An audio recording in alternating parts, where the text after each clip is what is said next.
नमस्कार साथियों, गौरव ज्ञान धारा में आपका स्वागत है। वीडियो की हेडिंग और टाइटल तो आप देख ही चुके हैं और समझ चुके हैं कि ये किस लिए है। ये वीडियो देखने से पहले ये स्टार्ट के 2 मिनट के इंस्ट्रक्शन आपको देखने बहुत जरूरी है, तभी ये वीडियो आपके लिए काम करेगा। नहीं तो फिर पूरा वीडियो देखा हुआ भी मतलब नहीं निकलेगा। तो साथियों, ऐसा है कि तुक्के जो है क्यों लगाने पड़ते हैं और क्या इसके पीछे होती है। ऐसी बात है कि चाहे दुनिया का कोई भी एग्जाम है, कंपटीशन एग्जाम की बात कर रहा हूं, या कैसा भी कंपटीटर, चाहे उसने टॉप किया है या सिर्फ कट ऑफ के पास से क्लियर की है, कहीं ना कहीं 2-4 प्रश्न हर व्यक्ति ने तुक्के लगाए होंगे। क्योंकि प्रतियोगी परीक्षा साथियों ऐसा हिस्सा होता है जिसमें पूरे में से पूरे 100% रिजल्ट नहीं रहता है और 100% प्रश्न आते भी नहीं है। चाहे चाहे तो आप मान के लगाओ या बिना माने लगाओ, 2-4 का अनुमान लगाना ही पड़ेगा। अनुमान कह दो चाहे तुक्के कह दो, एक ही बात है। लेकिन हम देखते हैं कि तुक्के हमारे कई बार गलत बैठते हैं और तुक्के भी सही। लोग ये कहते हैं कि पढ़ने वालों के तुक्के सही नहीं लगते, लेकिन पढ़ने वालों के ही तुक्के सही लगते हैं, डायरेक्ट लगाने वालों के सही नहीं लगते। अब पढ़ने वालों के कैसे सही लगते हैं और क्या उसके पीछे तकनीक होती है, उसके लिए ही आज का वीडियो बनाया गया है। तो सबसे पहले ये बात क्लियर कर दूं साथियों कि सिर्फ तुक्कों के दम पर आप एग्जाम नहीं निकाल सकते। इस भ्रांति यदि हो मन के अंदर या ये वहम हो कि हम सिर्फ तुक्के मारकर एग्जाम निकाल देंगे या किसी ने निकाला होगा, तो नहीं हो सकता। इसके लिए आपको पढ़ना बहुत ही जरूरी है। तो फिर आप कहोगे तो गुरुजी ये तुक्कों वाला वीडियो आपने बनाया तो इसका क्या मतलब है। इसका मतलब ये है कि मान लो आप कहीं कट ऑफ से 2-4 नंबर पीछे रह रहे हो, या आपकी रैंक बहुत अच्छी बनने जा रही है लेकिन 2-4 नंबर से पीछे रह रहे हो, और वहां पे आप अनुमान लगा सकते हो, आपको लगता है कि मुझे इसमें अनुमान लगाना चाहिए, तो फिर वैज्ञानिक पद्धति ये जो आज बताने जा रहा हूं, इन इंस्ट्रक्शन को ध्यान में रखा जाए तो काफी हद तक आपके तुक्के भी सही बैठेंगे। जहां तक मेरा मानना है 10 में से यदि आप 10 तुक्के लगाते हो तो 10 में से 6 या 7 इससे सही बैठ सकते हैं। अब क्या है कैसे है वो पूरा बताता हूं, ठीक है ना। अब इसमें ऐसा है साथियों कि बिल्कुल आदर्शवाद को लेकर नहीं चला जा सकता। हमें नौकरी की जरूरत है, नौकरी प्राप्त करनी है, तो इसके लिए ये नहीं है कि हम आदर्शवादी बनकर के नहीं मेरे को तो आता है वही करूंगा मैं, तो बस तुक्के उक्के के अपने ये नहीं लगाएंगे, अपने ये तुक्कों के दम पर नहीं। तुक्के जब चाहे आप टॉपर को उठाकर देख लो, 2-4 तो उसने भी लगाए होंगे, या आप जिस भी प्रतिष्ठित शिक्षक को मानते हो उससे पूछ लेना, वह भी आपको यही कहेगा 2-4 प्रश्नों में तो आपको तुक्के लगाने ही पड़ेंगे। और असली खुशी जो होती है ना, आपकी मेहनत से आपने 80% बनाए हैं एग्जाम में, उससे नहीं मिलेगी। 120 प्रश्न मान लो रीट में आपने मेहनत से किए, उतनी खुशी उससे नहीं मिलेगी। यदि आपके 5 तुक्के सही हो गए, उससे सबसे ज्यादा खुशी आपको मिलेगी, क्योंकि मेहनत की है वो तो अपन को पता है कि ये तो मेरा ही है, और तुक्के जो लगे हैं वो मुफ्त का है, वो फ्री का है, और फ्री की खुशी सबसे ज्यादा होती है साथियों। चलिए, ये इंस्ट्रक्शन थे, इनको ध्यान में रखना है। ध्यान में रखना है एक बात कि तुक्कों से पार नहीं होता, 4-5 प्रश्नों में जरूर ये आपकी मदद करेगी। क्यों 4-5 प्रश्न, और उसमें भी जो 2 ऑप्शन वाले प्रश्न हैं उनमें ये बहुत मदद करने वाला है। चलिए, मैं आपको ये कुछ टिप्स है, 10-12 टिप्स है, इनको व्यवस्थित रूप से आज सुन लेना। चाहे कोई भी एग्जाम दे रहे हो, आप एसआई दे रहे हो, रीट दे रहे हो, जहां पे मतलब रीट के अंदर तो आपके माइनस मार्किंग भी नहीं है, अपने सीटेट देते हो, नेट देते हो, माइनस मार्किंग नहीं होती, वहां पे तो ये बहुत ज्यादा काम करती है।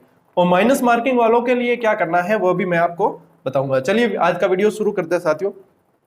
चलिए, पहली टिप ये है कि जब भी आप एग्जाम देखो, एक बार तो आपने पूरा पेपर जैसे आपको जितना आता था उतना आपने कर लिया, अब आपके पास में 10, 15 या 20 सवाल ऐसे बचते हैं जो आपको नहीं आ रहे हैं, या मान लो 15 से 30 सवाल ऐसे मिल जाते हैं जो नहीं आ रहे हैं, उसमें आपको तुक्के लगाने की आवश्यकता पड़ती है। तो उसमें फिर क्या क्या चीजें ध्यान में रखनी है। तो सबसे पहली चीज कि आपको उसमें से देखो, वो प्रश्न आपने देखा और उसमें से आपको वह चीज नहीं आ रही है, फिर ऑप्शन देखें। यदि आपको उसमें से 3 ऑप्शन तो मिलते हैं बिल्कुल समान समान, मान लीजिए एक एक पंक्ति के, और एक ऑप्शन उसमें मिलता है जिसमें 2 या 2.5 पंक्तियां हैं, 3 पंक्तियां हैं, तो यानी कि उसमें एग्जामिनर ने ज्यादा मैटर डाल रखा है उस ऑप्शन के अंदर, तो वही ऑप्शन सही होगा उसके अंदर। आप, मैं जो भी आज ये टिप्स बता रहा हूं, इसको मॉडल पेपर हल करते समय अप्लाई करके देखना, आप खुद पाएंगे कि आपका रिजल्ट जो है वह अच्छा बनने लगेगा, और जो तुक्के जिसमें आप लगा रहे थे वह सही होने लगेंगे। तो ऐसा नहीं है कि आदर्शवादी, बिल्कुल आदर्शवाद की पूंछड़ी होकर नहीं चलना है। आदर्शवाद की पूंछड़ी में तो कई लोग पीछे रह जाते हैं, और जो स्मार्ट अध्ययन करता है ना, वो आगे निकल जाता है। हमें यहाँ पे विद्वता की जरूरत नहीं है, विद्वान बनने की जरूरत नहीं है, हमें स्मार्ट तरीके से नौकरी चाहिए। क्योंकि ये 150, 200, 400 नंबर का पेपर जो है वो आपकी काबिलियत का आकलन नहीं कर सकता। आपके अंदर काबिलियत कितनी है वह तो आपकी कार्यशैली बताएगी कि आप किस तरीके से कार्य करते हो, कितनी कार्य कुशलता से करते हो, वह चीज बताएगी। ये तो सिर्फ एक क्राइटेरिया फिक्स किया हुआ है कि इसको पार करना ही पड़ेगा, तब आप ये जो है नौकरी ले पाओगे। तो चलिए साथियों, सबसे पहली टिप्स है, जो सबसे बड़ा ऑप्शन दिखे जब तुक्का लगाने की बारी आए तो वही आपके सही होगा। ठीक है ना। अब दूसरी टिप्स ये है कि आप प्रश्न देखते हैं और उसमें कई बार ऐसा होता है कि पहला दूसरा ऑप्शन दे दिया, तीसरा ऑप्शन दे दिया और लास्ट में दे रखा होता है उपरोक्त सभी, या दे रखा होता है उपरोक्त में से कोई नहीं, या दो ऑप्शन दे दिए और तीसरा ऑप्शन होता है ए और बी दोनों। साथियों ध्यान रखना, जहां पे ऐसे ऑप्शन होते हैं ना, उसमें 70% या 80% चांसेस होते हैं यही ऑप्शन सही होते हैं, उपरोक्त सभी या इसमें से कोई नहीं या उपरोक्त दोनों। ये ऑप्शन जहां पे दिखे और तुक्का लगाने की बारी आए तो आंख मीच के लगा देना भली, कोई दिक्कत नहीं होगी। या फिर ऐसे भी दे रखा हो ए बी सी दोनों, तो ए बी सी दोनों दे रखा हो तब भी ये चीज काम करेगी। ठीक है ना। अब जब सवाल कठिन लगता है, मतलब सामान्य सवाल है और अपन को नहीं आ रहा, तो अपने लिए तो वैसे कठिन ही है, लेकिन सामान्य उसकी जो है उसकी भाषा देखकर आप पता लगा सकोगे कि हाँ ये सामान्य सवाल है, मुझे नहीं आ रहा, वो बात अलग है।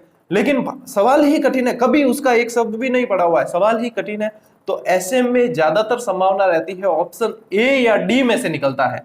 सी तो वैसे ज्यादातर में सामान्य सवाल में होता है, लेकिन यहां पे जब कठिन सवाल है, कहीं पढ़ा हुआ नहीं है, तो ए या डी में से ऑप्शन निकलता है और उसमें भी ज्यादा संभावना ए की रहती है। आप मॉडल पेपर में सारी चीजें ट्राई करके देखना, आपकी काफी चीजें इसमें से आज जो टिप्स बताऊंगा उसमें से होने वाली है सही।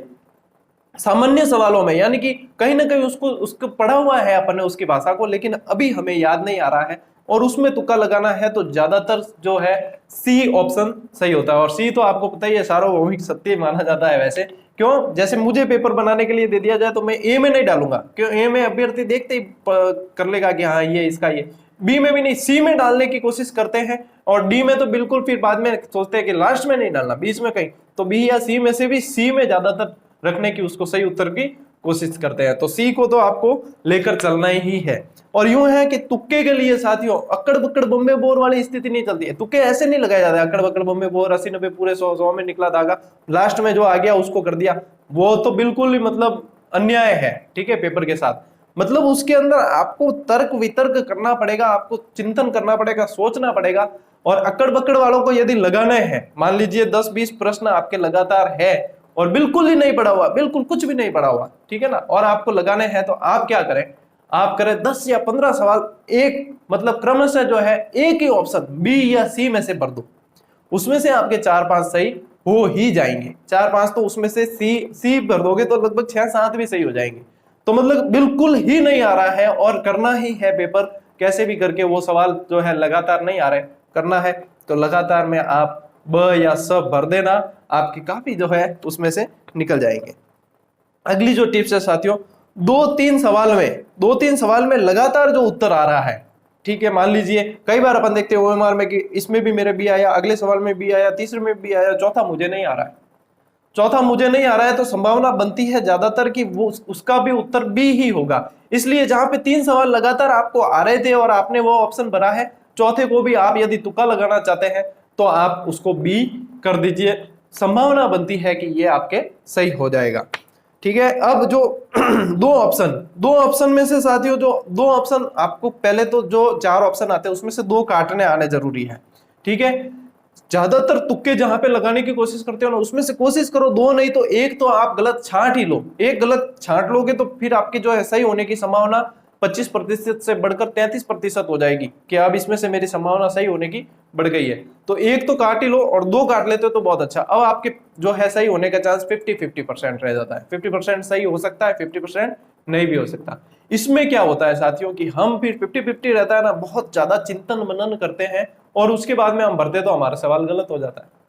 जब 50-50 का ही ऑप्शन रहता है तो सबसे पहली थॉट जो दिमाग में आती है, सबसे पहली थॉट हमारे किसी प्रश्न के प्रति ये आ गई कि इसका तो ये होना चाहिए, फिर बाद में चिंतन मनन तर्क के बाद में जो है दूसरा ऑप्शन हम भरते हैं और वो गलत हो जाता है। तो पहली थॉट के साथ में जाना सही रहता है कि पहली बार जो आया था मन में उसको भर दो बस। ज्यादा जब तुक्के ही मारने हैं तो उस पर ज्यादा फिर सोच विचार करने का मतलब, पहली थॉट आई उसको आप भर दो। 2 ऑप्शन काटने के बाद में जो 2 ऑप्शन वाली जो समस्या जिसके रहती है उनको ये करना चाहिए।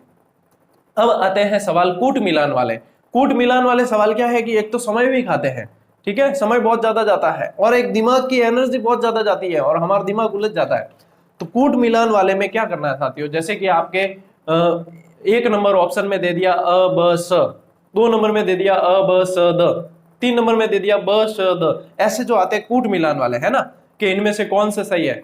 इसमें क्या करें, चारों ऑप्शन में से देखें कि कॉमन कौन सा है। ठीक है, मान लीजिए चारों में ब कॉमन है, यानी कि ब तो 100% सही है।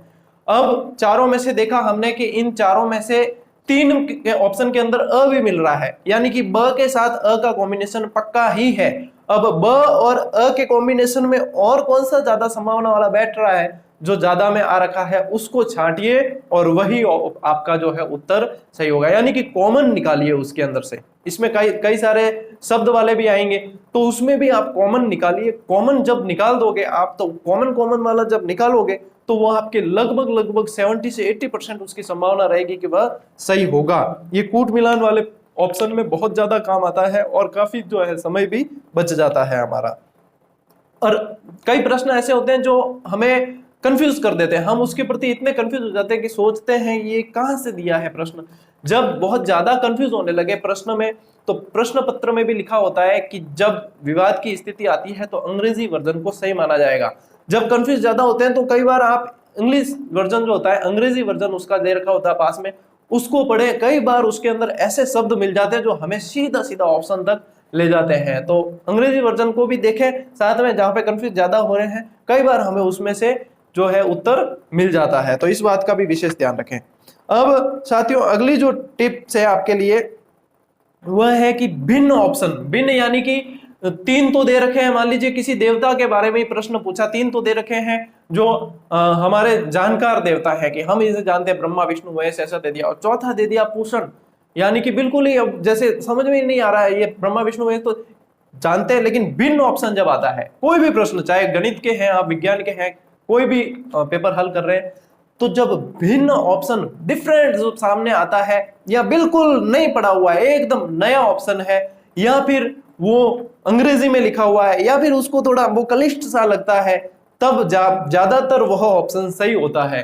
क्योंकि वह जब नई चीज जो सामने आ रही है वह ऑप्शन ही हमें नहीं आ रहा था, बाकी तो आ रहे हैं और बाकी सिमिलर है, मिल रहे हैं एक दूसरे से, तब आपको वह डिफरेंट ऑप्शन चुनना चाहिए, क्योंकि वह ऑप्शन ज्यादातर सही होने की संभावना रहती है। कई जैसे कि मान लीजिए वैज्ञानिक नाम दे रखे हैं, अंग्रेजी वर्जन के कोई नाम दे देते हैं कोई भी, और बाकी तो दे रखे हैं सामान्य, और एक दे दिया अंग्रेजी के अंदर, तब संभावना यह बनती है कि वह अंग्रेजी वाला सही होगा। तो इस चीज को भी आपको ध्यान में रखना है। ये सारी टिप्स है, ये सारी टिप्स आपके वहां पे 5 से 7 नंबर का आपको बेनिफिट पक्का दिलवा सकती है, और 5 से 7 नंबर बहुत ज्यादा होते हैं साथियों, कंपटीशन में एक एक नंबर की वैल्यू रहती है। तो आपको स्मार्ट तरीके से चल रहा है, डरे पर नहीं। मैंने बताया ना आपको, मतलब आदर्शवाद की पूंछड़ी बनकर नहीं चल रहा है, आपको स्मार्ट तरीके से एग्जाम निकालना है। उसके बाद में आप अपनी काबिलियत तो आपके अंदर बहुत है, और वो उसका आकलन ये चीज थोड़ी कर सकती है, 150-200 नंबर का जो है आपकी पूरी काबिलियत का आकलन नहीं कर सकती। इसलिए आपको स्मार्ट वे अपनाना चाहिए। अब अगली जो अपन बात करते हैं साथियों, कई बार उत्तर, किसी प्रश्न का उत्तर उस प्रश्न पत्र में ही मिल जाता है। कैसे कि मान लीजिए आपने 10वां प्रश्न पढ़ा और उसमें कोई भी चीज दे रखी थी, उसको व्यवस्थित रूप से पढ़ लिया, आप 70वें प्रश्न पर पहुंचे और वह 10वें प्रश्न के अंदर उस प्रश्न का जो उत्तर पूछा था उसका कहीं ना कहीं हिंट मिल जाती है। कई बार प्रश्न पत्र के अंदर 2-3 सवाल ऐसे मिल जाते हैं जिसके उत्तर की हिंट वहां हमें मिल जाती है। जब मैंने पेपर सॉल्व करने की स्ट्रेटेजी बताई थी तो आपको बताया था कि 3 चरणों में पेपर सॉल्व करना चाहिए। तो कई विद्यार्थी, कुछ विद्यार्थी, कई तो नहीं, कुछ विद्यार्थी जो कहते थे कि सर 4 घंटे का पेपर थोड़ी आता है, 2.5 घंटे का पेपर है, निकल जाएगा। देखो, चाहे आप मान के करो या बिना माने करो, आप 2-3 राउंड तो पेपर के पक्के लगाते हो, लगाते ही लगाते हो। अब अपन सही स्ट्रेटजी लेकर लगाए तो वह ज्यादा फायदेमंद है, और ऐसे भी लगाना ही तो है। एक ही बारी में पेपर तो कोई भी सही नहीं करता है, और एक ही बारी में करने का ये नुकसान भी यहाँ पे ये होता है कि मान लीजिए आगे 70वां प्रश्न आपके उस पुराने प्रश्न से रिलेटेड आया था और 10वां प्रश्न आया है मान लीजिए, और उसका उत्तर कहीं ना कहीं 70वें प्रश्न के अंदर अपने दिया हुआ है। तो जब अपन पूरे प्रश्न पत्र पर निकलेंगे नहीं तो अपन को पता ही नहीं है कि इसका उससे रिलेटेड, इसके मिलता जुलता प्रश्न वहां पे भी आया है। तो इसमें क्या होता है, इस पे पेपर की स्ट्रेटेजी पर एक फिर से वीडियो बनाऊंगा मैं, जिसमें कुछ और टिप्स भी दूंगा आपको, और काफी स्टूडेंट चाह भी रहे हैं कि सर एक और वीडियो उसके संबंधित बनाया जाए। उसमें व्यवस्थित विस्तृत रूप से इस चीज को समझाऊंगा कि ये कैसे काम करती है, और ये बिल्कुल आपका टाइम मैनेजमेंट करती है, खराब नहीं करती है। ये खुद मेरा अपनाया हुआ है, और मैं वही चीज आपको बताता हूँ जो जब मैंने अपनाई है और उन्हें इंप्लीमेंट किया है, उसके बाद में आपके पास में मैं लेकर आता हूँ। अब नेगेटिव मार्किंग वाले देखो, रिस्क नहीं तो इश्क नहीं। नेगेटिव मार्किंग वालों को भी रिस्क लेना चाहिए। देखो मान लीजिए किसी एग्जाम में आपको ये टारगेट लेकर चल रहे हैं कि 250 प्रश्न हमें सही करने हैं, ठीक है। इसमें अब आप अटेंड ही 260 करोगे तो 250 कैसे सही होंगे? कटेंगे तो कटेंगे ही, आखिर में 20-30 सवाल तो गलत हो ही जाते हैं। जब आप अटेंड ही 260-70 करोगे तो कैसे होगा? तो 250 करने तो आपको कम से कम 300 तो अटेंड करने पड़ेंगे, और उसमें से ही स्ट्रेटेजी से अटेंड करने पड़ते हैं। अब देखो मान लीजिए 10 प्रश्न आप अटेंड कर रहे हैं, इस पर भी एक सेपरेट वीडियो हालांकि मैं बनाने वाला हूं, लेकिन फिर भी थोड़ा सा इसमें बता देता हूं कि आप 10 प्रश्न अटेंड कर रहे हैं, 10 प्रश्न के 10 नंबर है, ठीक है। 10 में से आपके मान लीजिए 3 सवाल सही हो गए, ठीक है, यानी कि 3 नंबर आपके पास आ गए, 7 सवाल गलत हुए, तो 7 तो काउंट ही मत करो, ठीक है, 7 तो वो चले गए। अब 3 नंबर में से भी कटेंगे, कितने कटेंगे कि 7/3 कटेंगे, क्योंकि 7 में 3 का भाग दे दो 1/3 करते हैं, तो 7 में 3 का भाग दे दो तो लगभग आपके जो है 2.33 कटेंगे, है ना, लगभग देख लेना कैलकुलेशन करके इधर उधर हो तो भी 0.67 का आपके फायदा होगा। कितने? 3 सवाल ही सही हुए थे, 7 में से 3 ही सही हुए, फिर भी 0.67 का फायदा हुआ है। 10 में से 8 गलत हो गए, 2 सही हुए, तो कुछ भी नहीं, बराबर का मामला है, नुकसान कुछ भी नहीं। और ऐसा तो होगा नहीं कि आपके 10 में से 9 सवाल गलत हो जाए, ऐसा तो कभी होता ही नहीं है। जो सही पढ़े लिखे हैं, व्यवस्थित तरीके से टेक्निक से काम में लेते हैं, उनके नहीं होते हैं गलत, ठीक है। तो 3 से 4 सवाल जैसे ही सही हो जाते हैं, उसमें 10 में से 4 सवाल भी सही हो गए, बहुत ज्यादा फायदा होता है साथियों। तो इसके लिए मैं कहता हूं कि रिस्क लेनी चाहिए। हाँ बिल्कुल कुछ नहीं पता है, इसका आगे पीछे कभी कुछ नहीं पढ़ा, तो उसको माइनस मार्किंग वाले छोड़ दें, उसमें रिस्क नहीं ले। लेकिन 2 ऑप्शन वाला कंफ्यूजन है आपके, 100% वहां रिस्क लीजिए, क्योंकि उसमें 50% आपके सही होने के चांसेस रहते हैं। अब बात करते हैं साथियों, जो मिलान वाले जो सवाल आते हैं, कई बार जो मिलान करने वाले, उसमें से आपको यदि एक ऑप्शन भी मिल जाता है तो आपकी काफी मदद हो जाती है। कई बार तो 2 ऑप्शन भी, यानी कि आपको याद होते हैं, 2 ऑप्शन भी मिल जाते हैं तो फिर भी आपकी मदद हो जाती है। लेकिन एक भी ऑप्शन मिलता है, उसके बाद में एक ऑप्शन मिल गया, बाकी आपको पता नहीं है, तो उसमें से कॉमन देख लीजिए कि इनमें कॉमन कौन सा मिलान किया हुआ दे रखा है। जब कॉमन मिल जाएगा और एक तो आपको पता है, अब उस पता वाले में कॉमन वाले का उसको कैलकुलेट करके और आपका सही उत्तर आपको मिल ही जाएगा, निकल जाएगा सही उत्तर, बिल्कुल। अब एक जो आते हैं कथन व कारण वाले, ठीक है ना, कथन सही है, कारण गलत है, कथन सही है, कारण इसकी सही व्याख्या करता है, व्याख्या नहीं करता है, ऐसे सवाल आते हैं। इसमें ज्यादातर साथियों देखा गया है, यदि विश्लेषण के आधार पर देखें, एक इसके पीछे जो रिसर्च के आधार पर देखें, तो ज्यादातर जो है एग्जामिनर पॉजिटिव वे से प्रश्न बनाता है, तो इसमें ज्यादातर फर्स्ट ऑप्शन सही होता है, क्योंकि उसमें ये देखो कथन और कारण दोनों सही है, और कारण जो है कथन की सही व्याख्या करता है। ज्यादातर 60% जो है यही सही निकलता है, और उसके बाद में जो है कथन सही है कारण गलत है वो वाला भी निकलता है। तो ज्यादातर जो यदि देखा जाए तुक्का ही लगाना है तो कथन और कारण दोनों सही है, यानी कि पॉजिटिव माइंडसेट से लगाओ, उपरोक्त सभी सही है, पॉजिटिव माइंडसेट है, ठीक है ना, कथन और कारण दोनों सही है, पॉजिटिव माइंडसेट है, तो पॉजिटिव माइंडसेट से लगाओ। ये जो टिप्स साथियों आपको दी है आज मैंने, ये सिर्फ ऐसे कहने के लिए नहीं है, इसके पीछे एक बहुत अनुभव काम करता है, एक लंबी रिसर्च काम करती है, अनुभव के आधार पर है, कई चीजें इंप्लीमेंट करने के आधार पर है, कई चीजें हम अभ्यास करते हैं, मॉडल पेपर वगैरह देखते हैं, कई चीजें मतलब शोध करते हैं, तो उसमें पता चलता है कि हाँ ये चीज परीक्षा का पैटर्न क्या होता है और किस पैटर्न के अनुसार किस तरीके से प्रश्न बनते हैं। चाहे कोई भी परीक्षा दे रहे हो, उनमें ये टिप्स आपके बहुत काम आती है, मैंने साथ में साझा की है आपके, और आप चाहेंगे तो इसे टेलीग्राम पर भी मैं साझा कर दूंगा। लगभग मैंने सारी चीजें बताने की कोशिश की है, लेकिन इसके अलावा भी 5-7 टिप्स और होती है जिससे और भी सॉल्व करने में मदद मिलती है। लेकिन यदि इसे कहते हैं वैज्ञानिक पद्धति, साइंटिफिक मेथड। इस साइंटिफिक मेथड को, यानी कि वहां पे भी अकड़ बकड़ बम्बे बोर वाला के तुक्के सही नहीं लगते हैं ना, वहां पे भी आपको 1 या 2 ऑप्शन आप गलत वालों को छांट लो, और उसके बाद में मतलब इस तरीके से तर्क वितर्क करके आप पाओगे, आप खुद मॉडल पेपर में आप सॉल्व करके देखें और फिर बताना कि 10 में से कम 5 या 6 सवाल आपके इस आधार पर सही होंगे। और 5 या 6 सवाल वहां एग्जाम में हमें बिल्कुल नहीं आते थे और वह निकल जाते हैं, तो वो बहुत ज्यादा मायने रखते हैं और बहुत ज्यादा खुशी देते हैं। कोशिश की है साथियों कि पूरी ईमानदारी से आपको पढ़ाया जाए, पूरी ईमानदारी से आपको वह चीजें बताई जाए जो एग्जाम में आपकी मदद करती है। हालांकि कई जो है व्यक्ति सब काम में सभी लेते हैं, लेकिन कई जो है खुल के बताते नहीं है कि यार हमारा वो डाउन हो जाएगा स्टैंडर्ड वगैरह, मैं खुली किताब हूं आपके लिए, जैसे आप हो वैसा ही मैं हूं, और यही तरीके होते हैं सारे एग्जाम में। और जो जिस उद्देश्य से चैनल बनाया वो यही है कि एक दूसरे का साथ देंगे बस, बाकी क्या है, चल रहा है, जिंदगी चल रही है। तो पढ़ते रहिए। तब तक अगली क्लास जल्दी कल ही मिल जाएगी। तब तक के लिए राम राम, जय हिंद।